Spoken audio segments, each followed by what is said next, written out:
السلام عليكم ورحمة الله وبركاته.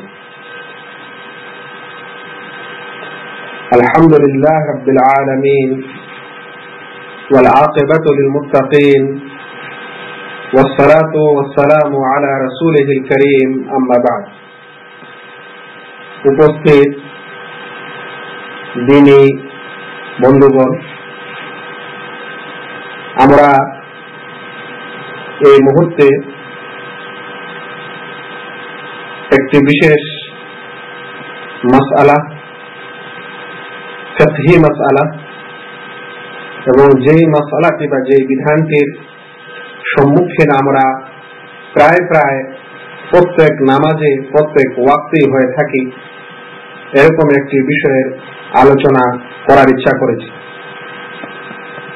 বিষয়টির শিরোনাম হচ্ছে মুখে উচ্চারণ করত নিয়ত পড়া।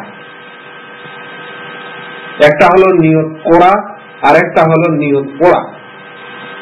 নিয়ত করা বিষয়টি মুখে পড়ার সাথে সম্পর্ক নেই, কিন্তু যেটা পড়া হয় সেই বিষয়টি সম্পর্কে আমরা আলোচনা করার ইচ্ছা করেছি। প্রথমত আমরা জানবো যে নিয়ত কথাটির অর্থ কি। নিয়ত আসলে আরবি শব্দ নাওয়া ইয়ানবি। এই নিয়ত আরবি শব্দের বাংলা অর্থ হচ্ছে ইচ্ছা করা, মনস্থ করা, সংকল্প করা। আমরা বাংলা ভাষায়ও এই শব্দটি কোন সময় ব্যবহার করে থাকি। যেমন অনেকে আমরা বলি যে আমি এবছর উমরা করার নিয়ত করেছি, বা আমি আগামী মাসে ইনশাআল্লাহ উমরা করার নিয়ত করেছি। তো নিয়ত করেছে অর্থাৎ আমি আগামী মাসে নিয়ত করা উমরা করার ইচ্ছা করেছি, মনস্থ করেছি। এই নিয়ত ইবাদতের ক্ষেত্রে এই নিয়তের এই ইচ্ছার বিরাট দাম, বিরাট গুরুত্ব আছে। নবী মুহাম্মদ মুস্তাফা সাল্লাল্লাহু আলাইহি সাল্লাম বলেন, ইন্নামাল আমালু বিন্নিয়াত।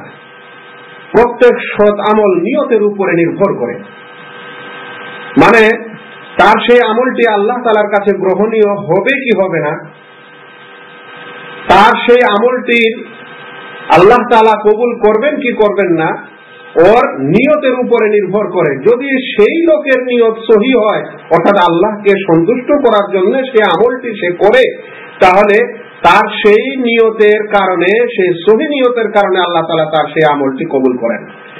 আর যদি আল্লাহ তাআলার উদ্দেশ্যে, আল্লাহ তাআলার নিয়তে, আল্লাহ তাআলার জন্য যদি সেই আমলটি না হয়, অন্যের কারণে হয়, অন্যের কিছুকে পাওয়া বা খুশি করার জন্য হয়, তাহলে আল্লাহ তাআলা সেখানে নেকি দেন না। অনেক সময় সেই আমলটি বাতিল হয়ে যায়, সঙ্গে সঙ্গে গুনাহ হয়। আর অনেক সময় গুনাহ হয় না, কিন্তু আমলটি বেকার হয়ে যায়, বাতিল হয়ে যায়, কোনো নেকি পাওয়া যায় না।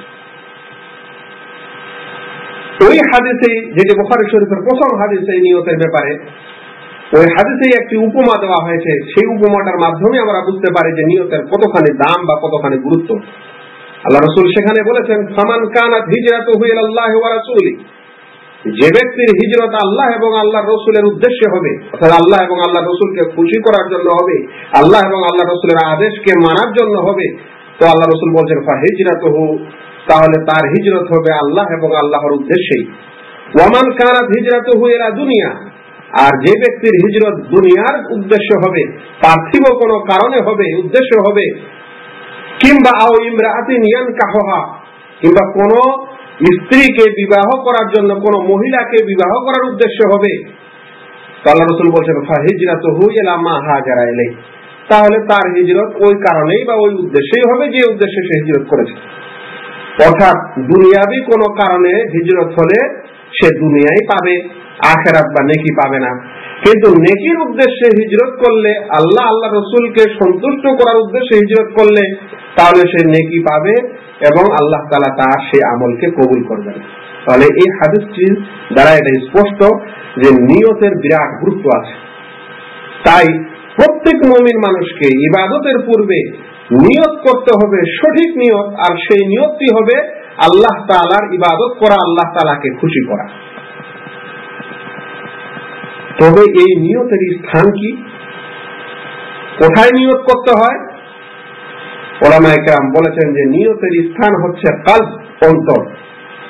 মানুষ কোনো কিছু যে করার ইচ্ছা করে, ধরেন কেউ এখন খাওয়ার ইচ্ছা করছে, ওর ইচ্ছাটা তার অন্তরে জন্ম নেয়।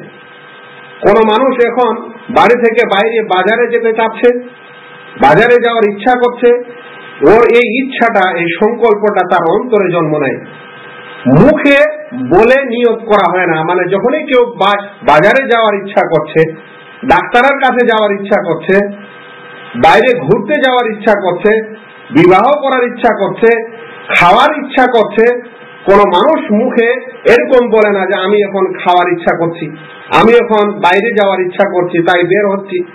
কারণ নিয়তের স্থানই হচ্ছে অন্তর, সেটা মুখের শব্দের দ্বারায় পরিস্ফুটিত হয় না।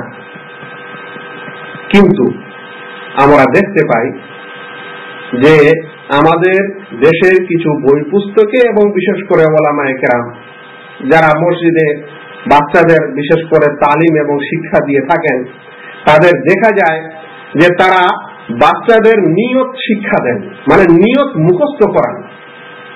কি সেই নিয়ত?